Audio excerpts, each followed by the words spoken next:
पूजा खेडकर प्रकरण याची चौकशी आज उच्च पातळीवरती चालू आहे. परंतु एक गोष्ट मात्र निश्चित आहे, की या प्रकरणामुळे युनियन पब्लिक सर्व्हिस कमिशनने ज्या काही परीक्षा घेतल्या होत्या, त्याच्याबद्दल लोकांच्या मनात एक शंका उपस्थित झालेली आहे.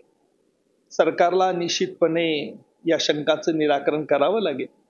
कारण विशेषतः दिव्यांगाचं काही लोकांनी जर खोटं प्रमाणपत्र घेतलं असेल आणि त्या खोट्या प्रमाणपत्राच्या आधारे ते परीक्षा पास होऊन त्याप्रमाणे काही सवलती प्राप्त करून काही नियुक्त्या केल्या असतील, तर त्यांची देखील चौकशी या निमित्ताने होण्याची शक्यता नाकारता येत नाही.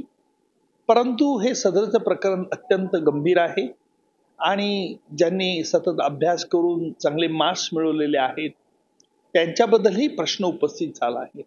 परंतु माझ्या मते युनियन पब्लिक सर्व्हिस कमिशनने या बाबतीत पारदर्शीपणे तातडीने चौकशी करून जो कायदेशीर निकाल असेल तो ताबडतोब त्यांनी त्या दृष्टिकोनातून पावलं टाकली.